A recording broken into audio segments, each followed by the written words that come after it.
नारायण। इस वीडियो के लिए मैंने महाभारत से एक बहुत सुंदर और प्रख्यात प्रसंग लिया है, जो कर्ण और भगवान परशुराम के बीच का जो प्रसंग है, संवाद है, उसको यहाँ पर लिया है। और ये बहुत ही चर्चित है, लोग इसका अलग अलग भावार्थ निकाल के हैं। तो मैं यहाँ पर जो कहने वाला हूँ वो वैसा ही है जो महाभारत, मूल महाभारत में लिखा गया है, उसी को मैं यहाँ पर प्रदर्शित करूंगा। जब युद्ध समाप्त हो जाता है, युधिष्ठिर बहुत ही हताश हो जाते हैं। सबसे बड़ा दुख उनको यही है कि मैंने अपने एक छोटे भाई से मेरे बड़े भाई कर्ण का वध करवा दिया। ये सबसे बड़ी ग्लानि इनके हृदय में आ जाती है, वह पूरे हताश हो जाते हैं, अपने आप को कोस रहे होते हैं। ये व्यथा वो नारद मुनि के सामने व्यक्त करते हैं। नारद मुनि से उनको पूछा जाता है, युधिष्ठिर पूछते हैं कि मुझे विस्तार पूर्वक बताइए कि कर्ण को कौन सा शाप मिला था जिसके कारण उसका पहिया जो है वह धरती में घुस गया था और वह नीचे उतरे और तभी उसका वध किया गया था। कौन सा वो शाप था, क्या उन्होंने किया था? तो नारद मुनि फिर उनको सब वर्णन करते हैं। नारद मुनि कहते हैं कि सबसे पहले तो कर्ण जो थे वह द्रोणाचार्य के आश्रम में पांडव और कौरव के साथ में वहां पर जाते थे और वहां पर उन्होंने थोड़ी सी विद्या प्राप्त की। और फिर उन्होंने एक दिन द्रोणाचार्य के पास जाकर के कहा कि मुझे ब्रह्मास्त्र का ज्ञान दीजिए, मैं ये जानना चाहता हूं कि ब्रह्मास्त्र को कैसे छोड़ा जाता है और उसको कैसे फिर से वश में लाया जाता है, ये ज्ञान मुझे दीजिए। और उनके हृदय में, कर्ण के हृदय में अर्जुन के प्रति एक शत्रुता और प्रतिस्पर्धा एक स्थापित हो गई थी। तो उन्होंने कहा द्रोणाचार्य से, कर्ण ने, कि मैं ये ज्ञान आप मुझे दीजिए, मैं अर्जुन के साथ युद्ध करना चाहता हूँ। तो ये सुन के फिर द्रोणाचार्य ने उनको ये ज्ञान नहीं दिया। फिर वहां से वह चले गए परशुराम भगवान के पास और उनसे जाकर के कहा कि मैं भृगुवंश में जन्मा हूँ, मैं भृगु का वंशज हूँ, तो आप मुझे अपनी शरण में लीजिए, मेरा स्वीकार कीजिए। और परशुराम भगवान ने उनको अपना गोत्र पूछा, सब कुछ पूछा और सब कुछ जानने के बाद उनको अपने आश्रय में ले लिया। आश्रम में रहने लगे कर्ण। कर्ण ने भगवान परशुराम को अपनी गुरु सेवा, इंद्रिय निग्रह, जितेंद्रिय बन गए थे कर्ण, और प्रेम से उनको जीत लिया, उनके हृदय पर विजय प्राप्त कर ली कर्ण ने। तो परशुराम भगवान के भी बहुत लाडले और प्रिय हो गए थे कर्ण। तो वह आश्रम में रहते थे, आश्रम के समीप बहुत सुंदर पर्वत थे, वहां पर वो जाया करते थे और उस पर्वत पर बहुत सारे गंधर्व आते थे, देवता आते थे, ऋषि मुनि आते थे, तो उनसे वह बहुत मिलते जुलते थे और उन सभी से थोड़ा थोड़ा उन्होंने ज्ञान भी प्राप्त कर लिया, थोड़ा शस्त्र का ज्ञान प्राप्त कर लिया, आध्यात्म का ज्ञान भी प्राप्त कर लिया। और फिर वह यहाँ पर आश्रम में आ जाते थे। भगवान परशुराम से उन्होंने धनुर्वेद का ज्ञान प्राप्त किया और उनकी जो इंद्रिय निग्रह की जो एक क्वालिटी थी कि वह जितेंद्रिय थे, इंद्रियों का संयम उनमें था, इसको देखते हुए परशुराम बहुत ही प्रसन्न होते थे। तो एक दिन फिर कर्ण ने परशुराम भगवान के पास जा करके अपना शीश उनके चरणों में डाल करके उनको प्रार्थना की कि हे विप्र, हे ब्राह्मण, मुझे आप ब्रह्मास्त्र का ज्ञान दीजिए, मैं सीखना चाहता हूँ कि ब्रह्मास्त्र कैसे छोड़ा जाता है, वश में कैसे लाया जा सकता है। तो भगवान परशुराम बहुत ही प्रसन्न थे उन पर और उन्होंने कर्ण को योग्य शिष्य के रूप में देखा। उन्होंने देखा कि इसने योग्यता प्राप्त कर ली है, इसको ब्रह्मास्त्र का ज्ञान देना चाहिए, क्योंकि ये योग्य है, इसने अपने इंद्रियों पर संयम प्राप्त कर लिया है और इंद्रिय के वश में नहीं है ये। और इन्होंने बहुत ही निष्ठापूर्वक गुरु की सेवा यानी मेरी सेवा की है। तो इसी भाव से फिर वह बहुत ही प्रिय बन गए थे। तो परशुराम जी ने उनको उपसंहार के माध्यम से धनुर्वेद और ब्रह्मास्त्र का ज्ञान भी उनको दे दिया। तो बहुत ही दिव्य अस्त्रों का ज्ञान होता है ये, कर्ण को सब कुछ दे दिया, निष्ठापूर्वक दे दिया, अपना शिष्य मान के। और एक दिन ऐसा होता है कि दोनों आश्रम के बाहर भ्रमण कर रहे होते हैं और भगवान परशुराम व्रत का पालन कर रहे हैं, बहुत कम खा रहे हैं, उनका शरीर निर्बल हो चुका है। तो बहुत चलते हैं और फिर थोड़ी दूर जाकर वह थक जाते हैं। तो वह कर्ण को कहते हैं कि मुझे थोड़ा विश्राम चाहिए, मैं बहुत ही निर्बल हो गया हूँ, थोड़ी शक्ति नहीं है, तो मैं थोड़ा विश्राम कर लूँ। तो कर्ण वहाँ पर नीचे बैठ जाते हैं, पलाठी मारकर बैठ जाते हैं। उसकी जांघों पर, कर्ण की जांघों पर परशुराम जी अपना मस्तिष्क, सिर रख करके सो जाते हैं, आराम से सो जाते हैं। थोड़ी देर बाद एक बहुत बड़ा कीड़ा वहाँ पर आता है। ये जो कीड़ा होता है वह लार, मूत्र और रक्त पीने वाला, उस पर निर्भर रहने वाला कीड़ा होता है। तो वो कीड़ा आते ही कर्ण के पैर पर चढ़ जाता है, उसकी जांघों पर आ जाता है, जांघें फाड़ देता है। उसकी जो उसके पैर थे वह सुई की नोक जैसे पॉइंटेड थे, तीक्ष्ण थे, और उसी के माध्यम से वह कर्ण की जांघों में उसको फाड़ दिया करता था। भिन्न भिन्न जगहों पर रक्त बहता था, तो रक्त पीता था। फिर वह ऊपर चढ़ने लगा, उसके पूरे शरीर में भी वह सुई के नोक वाले पैर से उन्होंने बहुत ही वहाँ पर उसको रक्त वहाँ पर बाहर निकालने लगा। पूरा शरीर कर्ण का बहुत ही निर्बल होने लगा, और मगर उन्होंने धैर्य नहीं छोड़ा, वह जरा भी हिले नहीं, उनको मारा भी नहीं, क्योंकि अगर मारते तो उनको ये भय था कि मेरे गुरु जो है वह उनकी निद्रा में बहुत ही डिस्टर्बेंस आ जाएगा, उनकी निद्रा आधी अधूरी रह जाएगी, वह टूट जाएगी, और मुझे ये पाप लगेगा कि मैंने गुरु सेवा में बहुत निष्ठा नहीं निभाई। तो ये उनका भाव था। तो ये भाव उच्च था कि मैं गुरु को कोई भी कष्ट नहीं देना चाहता, जो भी कष्ट आएगा मैं सहन कर लूंगा, मगर मेरे गुरु को कुछ नहीं होना चाहिए। तो ये बहुत ही उत्तम भाव है, बहुत उत्तम भाव है। तो थोड़ी देर बाद जो उनका जांग का जो लहू था वह बहते बहते परशुराम जी के मुख पर आने लगा, उनको स्पर्श करने लगा, और फिर उनकी नींद उड़ गई। वह उठ गए, उन्होंने देखा कि रक्त बह रहा है, और परशुराम जी ने कहा कि ये क्या हुआ, ये मैं तो अशुद्ध हो गया, तुम्हारा रक्त मुझे स्पर्श हो गया तो मैं अशुद्ध हो गया है। और फिर उन्होंने तुरंत वो कीड़े की तरफ देखा, और जैसे ही वह कीड़े की तरफ देखा तो वो कीड़ा वहीं पर नष्ट हो गया, उसकी मृत्यु हो गई। बहुत ही चमत्कारिक बात है ये। और ये कीड़ा जब ही परशुराम जी ने देखा तो वो सूअर के जैसा लग रहा था, और उसके 8 पैर थे, और सुई के नोक जैसे पैर थे, बहुत ही तीक्ष्ण थे, और बहुत बड़ा कीड़ा था जो रक्त, मूल और लार पर जीवित रहता था, और वह अलर्क नाम से जाना जाता था। अलर्क नाम का कीड़ा था, बहुत भयानक कीड़ा था। परशुराम जी ने जब उस पर देखा क्रोधवश, तो वो मर गया वहां पर, उसी ने उसी समय प्राण त्याग दिए। परशुराम जी बहुत क्रोधित हो उठे, उन्होंने कर्ण की तरफ देखा, बहुत क्रोध से देखा, और उसी समय वह कीड़ा जो मर गया था वहां से एक विकराल राक्षस ऊपर आया और आकाश में स्थित होकर उन दोनों की तरफ देखने लगा, और उसका पूरा रंग जो था शरीर का वह पूरा काला था, आंखें लाल थी। तो परशुराम जी ने उनको देखा, और उन्होंने, राक्षस ने फिर परशुराम जी को प्रणाम किया। उन्होंने कहा कि आप धन्य हो विप्र, आप धन्य हो ब्राह्मण भगवान, कि आपके ही कारण मेरा कल्याण हुआ है, मैं इस नर्क से मुक्त हुआ हूं।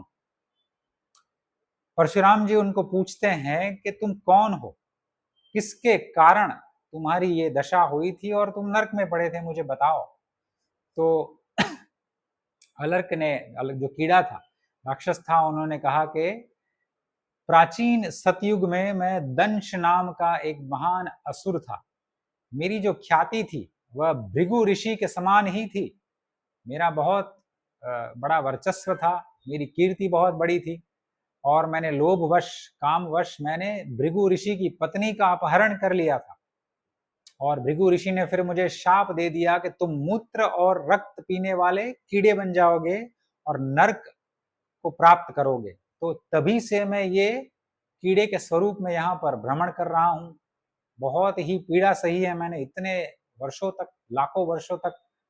और जब मैं नीचे गिर रहा था तब मैंने भृगु ऋषि को पूछा कि कृपा करके मुझे मुक्ति का मार्ग भी दीजिए। और भृगु ने कहा कि तुम्हारी मुक्ति मेरे ही वंश में जन्म लेने वाला परशुराम, उसी के माध्यम से होगा। तो इसी के माध्यम से फिर मैं आपके पास आया, और आप ही से मेरी मुक्ति हुई है, तो मैं आपको प्रणाम करता हूँ। आपसे ही मेरा कल्याण हुआ है, आपका बहुत बहुत आभार। और ये कह करके फिर वह असुर जो है वह चला जाता है ऊपर, और परशुराम जी जो होते हैं वो बहुत क्रोध से फिर कर्ण को देखते हैं, उसको पूछते हैं कि तुम सच सच बिना भयभीत होकर के मुझे बताओ कि तुम कौन हो। तुमने जो लक्षण दिखाए हैं वह ब्राह्मण के लक्षण नहीं है, ब्राह्मण इतनी बड़ी पीड़ा सहन नहीं कर सकता है। तुमने क्षत्रिय के गुण दिखाए हैं, क्षत्रियों के लक्षण का प्रदर्शन किया है, तो तुम कौन हो वास्तव में मुझे बताओ। कर्ण बहुत ही वहां पर भयभीत हो रहे होते हैं, पूरा शरीर उनका हिल रहा है, बहुत डर है उनके पूरे हृदय में। वह उनके चरणों में गिर जाते हैं, क्षमा मांगते हैं कर्ण। वह कहते हैं कि मुझे क्षमा कर दीजिएगा विप्र, और फिर कहते हैं कि भगवान मैं सूत पुत्र हूँ, लोग मुझे सूत पुत्र के नाम से जानते हैं, मेरा नाम है कर्ण और मेरी माता का नाम है राधे, तो मैं राधे के नाम से जाना जाता हूँ और मैं सूत पुत्र कर्ण हूँ, मैं ब्राह्मण नहीं हूँ। जो मैंने आपसे पहले कहा था कि मैं भृगुवंश में जन्म लिया हूँ मैंने, तो ये असत्य था, केवल अस्त्र विद्या के लोभ में आकर मैंने आपसे असत्य कहा था और मैंने आपकी शरण मांगी थी, तो मुझे क्षमा कर दीजिएगा। जो भी गुरु जो होता है वह ज्ञान देता है, वह पिता तुल्य ही होता है, आप मेरे पिता समान ही हो, तो मुझे कृपा करके मुझे पुत्र समझकर क्षमा कर दीजिएगा। उन्होंने बहुत हृदयपूर्वक क्षमा मांगी, मगर भगवान परशुराम ने उनको क्षमा नहीं दी। उन्होंने बहुत ही फिर क्रोधपूर्वक कहा कि तुमने जो किया है वह उचित नहीं किया है, मिथ्या पूर्वक तुमने जो मुझसे ज्ञान प्राप्त किया है ब्रह्मास्त्र का, दिव्यास्त्र का, ये तुम्हारे पास तब तक रहेगा जब तक तुम तुम्हारे ही बराबरी वाले योद्धा से भिड़ोगे नहीं युद्ध में, और तुम्हारी मृत्यु समीप नहीं आती, तब तक ही ये ज्ञान तुम्हारे पास रहेगा। उसके बाद ये जो दिव्य ज्ञान है उसका विस्मरण हो जाएगा, तुम इसको भूल जाओगे। तो ये घोषणा भगवान परशुराम ने कर दी। और फिर कर्ण जो है वह क्षमा मांग करके फिर दुर्योधन के पास चले जाते हैं और फिर कहते हैं कि मैंने सभी अस्त्र विद्या का ज्ञान प्राप्त कर दिया है, अब हम आगे की योजना बनाते हैं। और दूसरा एक शाप का जो प्रसंग है, नारद मुनि युधिष्ठिर को कहते हैं कि जब ही कर्ण वहां पर पर्वत में घूम रहे होते हैं, सभी देवताओं के साथ भ्रमण कर रहे हैं, उनके प्रिय बन चुके हैं, तो एक बार वह हाथों में बाण लिए, एक हाथ में बाण दूसरे हाथ में तलवार लिए शिकार पर निकल पड़ते हैं। और उनको वन में एक प्राणी दिखता है, तो उनको एक वो प्राणी हिंसक लगता है दूर से, तो वह फिर तीर चला देते हैं और फिर वो प्राणी मर जाता है। फिर उसके समीप जाते हैं, मगर फिर पता चलता है कि ये तो एक होमधेनु गाय है, होम में जो सामग्री होती है उसको देने वाली गाय है, तो ये बहुत महान गाय होती है और ये बहुत तपस्वी ब्राह्मण की एक गाय थी। तो वहां पर तुरंत ही वह फिर ब्राह्मण के पास जाते हैं, फिर कर्ण उनसे क्षमा मांगते हैं कि मेरे ही कारण मैंने ही इस गाय का वध किया है, मैंने इसको दूर से तीर चलाया है, मुझे लगा कि ये हिंसक प्राणी है और मैंने ये समझ के तीर चला दिया, मगर ये आपकी बहुत पवित्र गाय है, तो मुझे क्षमा कर दीजिएगा। और फिर वह ब्राह्मण भी क्रोधित छोड़ते हैं और फिर उनको शाप देते हैं कि जैसे तुमने इस गाय का तभी वध किया है जब ये असावधान अवस्था में थी, असावधान थी, ठीक वैसे ही युद्ध में जब तुम तुम्हारे शत्रु के पास सामने होंगे, तुम्हारे रथ का पहिया धरती में घुस जाएगा, तुम उसको निकालने के लिए नीचे उतरोगे और तुम भी असावधान अवस्था में होगे, उसी समय उसी अवस्था में तुम्हारा शत्रु तुम्हारा मस्तक काट देगा। ये शाप ब्राह्मण देवता ने उनको दे दिया और कर्ण वहां पर उसको स्वीकार करके उनकी क्षमा मांग के फिर लौट आते हैं। तो ये जो दो प्रसंग है, ये ब्राह्मण का जो शाप होता है और परशुराम भगवान की घोषणा होती है कि तुमको तब तक ज्ञान ये रहेगा जब तक तुम्हारी मृत्यु समीप नहीं आती, उसके बाद ये ज्ञान का विस्मरण हो जाएगा। तो ये जो दो घोषणा होती है ये ब्रह्मवाणी ही कही जाती है, और यही कारण था कि कर्ण का पहिया वहां पर धरती में घुस जाता है, वह नीचे उतरते हैं पहिया निकालने के लिए और तभी वह असावधान अवस्था में होते हैं। और फिर कृष्ण भगवान अर्जुन को प्रेरित करते हैं कि तुम जल्दी से कर्ण का वध कर दो, उसका मस्तक काट दो, और तभी फिर अर्जुन उनका वध कर देते हैं। तो हमको यहाँ पर ये सीख मिलती है कि सबसे पहले द्रोणाचार्य ने यहाँ पर घोषणा की है कि ब्रह्मास्त्र का ज्ञान है, दिव्य अस्त्र का ज्ञान है, वह 2 ही लोगों को देना चाहिए कि जो भी ब्राह्मण ब्रह्मचर्य का पालन कर रहा हो, उसी को ब्रह्मास्त्र का ज्ञान दिया जाना चाहिए। और दूसरा वो जो क्षत्रिय हो पर तपस्या कर रहा हो, तो तपस्वी क्षत्रिय और ब्रह्मचर्य पालन करने वाला ब्राह्मण, ये दोनों में ही ब्रह्मास्त्र का ज्ञान टिक सकता है। तो इन दोनों को ही ब्रह्मास्त्र का ज्ञान देना चाहिए। ब्रह्मचर्य पालन करने के लिए बहुत ही तप चाहिए। तप किस बात का? कि तप माने आपको सुख का त्याग, भोग का त्याग, आपको भूख प्यास आपको सहनी है, आपको विषय भोग का त्याग करना है। और आप जब त्याग करते हैं तब आपका सामर्थ्य बढ़ता है, तप की प्रतिष्ठा होती है, और तभी आप धैर्यवान हो उठते हैं, आप धीर गंभीर हो जाते हैं, आप एक एक बात को सोच समझ के बोलते हैं, सोच समझ के करते हैं। तो इसी में ब्रह्मास्त्र का ज्ञान टिक सकता है। और वह ही मनुष्य, ऐसा ही ब्राह्मण उचित मात्रा में, उचित शत्रु पर, उचित समय पर, उचित स्थान पर ब्रह्मास्त्र का उपयोग करता है, जिससे केवल शत्रु को ही हानि हो, शत्रु की सेना को हानि हो, और कोई भी जीव जो होते हैं उनको इसकी असर ना हो, वह सुरक्षित रहे, बहुत अनिवार्य है। तो ये जो क्षत्रिय जो होते हैं उसको भी तप यहाँ पर कहा गया है कि द्रोणाचार्य कहते हैं कि तपस्वी क्षत्रिय को ही ब्रह्मास्त्र का ज्ञान शोभा देता है।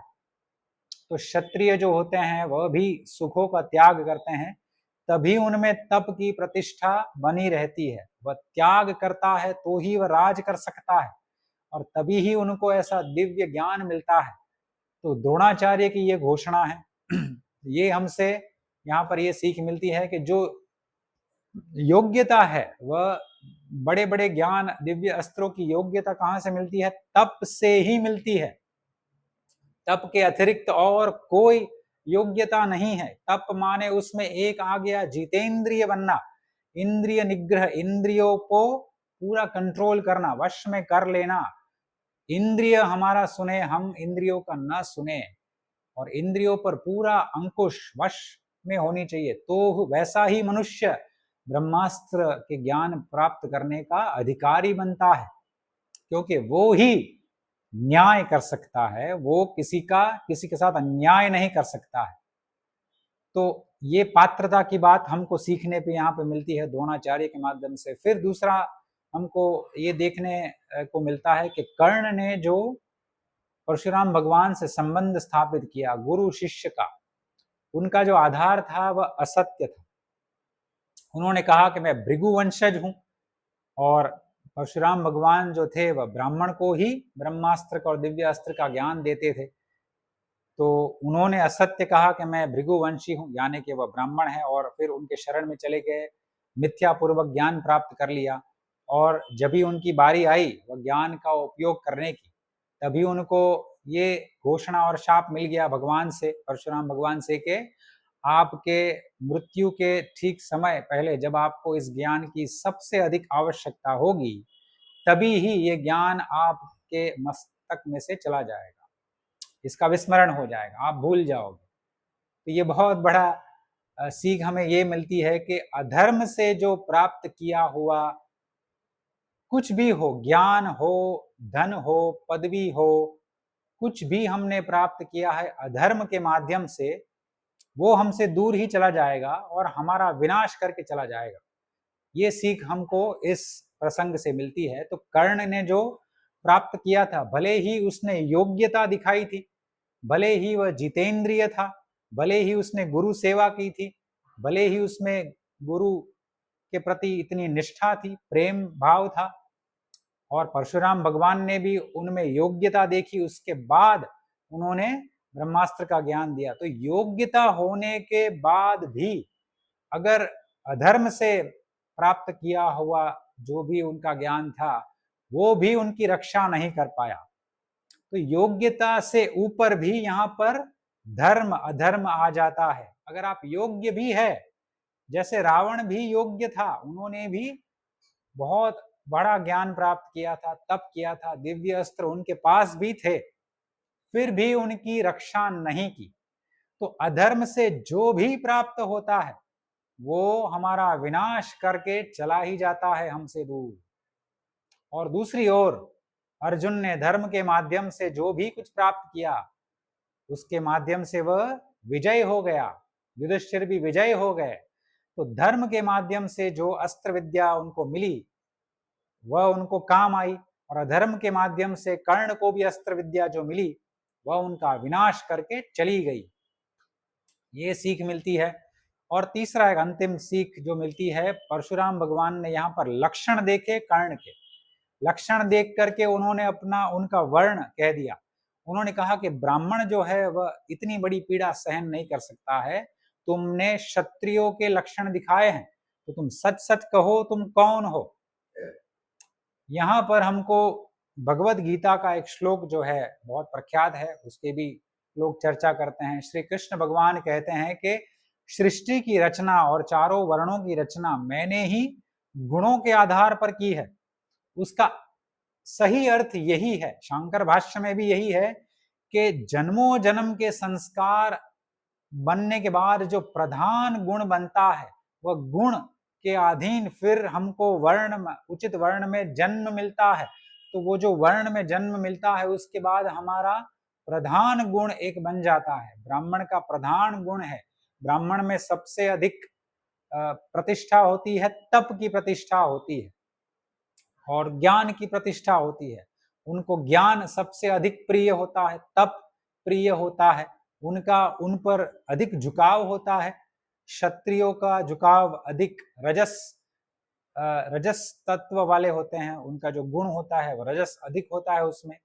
तो ये जो गुणों का जो यहाँ पर आकलन लगाया जाए तो परशुराम भगवान ने भी प्रधान गुण जो कर्ण का था वह धैर्य था, क्षत्रिय जिसका प्रधान गुण है, तो वह गुण के आधार पर फिर उन्होंने उनके वर्ण को ही बोल दिया, जो कि वास्तविक में सत्य ही था। भले उनको सूत पुत्र से जाना जाता था पूरी दुनिया में, पर वास्तव में तो सूर्य पुत्र ही थे कर्ण, जो क्षत्रिय थे। तो परशुराम भगवान ने यहाँ पर उनके लक्षण देख के ही उनका वर्ण पहचान लिया। तो यहाँ पर ये हमको सामंजस्य मिलता है परशुराम भगवान की घोषणा से और भगवत गीता में श्री कृष्ण के जो वो श्लोक है कि गुणों के आधार पर मैंने चारों वर्णों का विभाजन किया है।